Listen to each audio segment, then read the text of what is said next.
The community's perception of young people is mixed.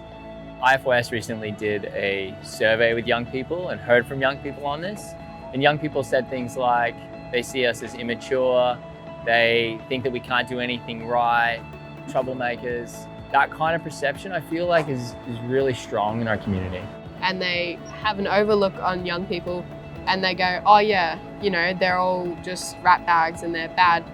And I think it's kind of just unfair that people just judge them.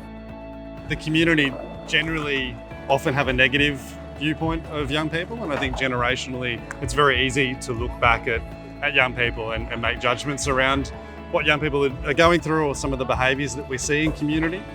You might have someone who sees a group of kids in a skate park or on scooters, and their perception is immediately they're up to no good or they're offending, but that generalisation is far from the truth of what it may be.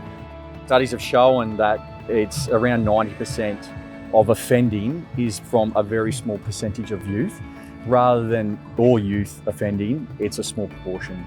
Not all of us are out here just, running amok and being bad. Like, there's a lot of us that want change and we have a voice and we want to make it known. And, a lot of us want to build and create strong, happy, healthy lives for ourselves and for those coming up the ranks as well. And, if we can create that pathway for them, that's amazing. How can we make them thrive? By engaging with them on their level and by showing them that we're all human beings. I think a big part is just listening and trying to understand where young people are coming from. Sitting with young people and learning and talking and sharing that knowledge, not just from ourselves, but also from young people that have got so much to offer. If we were just able to sit with them and learn and actually ask them what's going on, I think is a big part of it as well, rather than us assuming that we know what we're talking about. Actually giving young people a space at the table to have a voice and actually tell us this is what we need and this is what we're seeing and we need help with this, or we're really good at this. I myself am a First Nations woman. I'm a proud Wili Wili Waka Waka woman, and I wanted to be a voice for my fellow younger First Nations peers and allow them to have some sort of say in what's going on for them in community, and working amongst other leaders that are very like-minded, same age as me.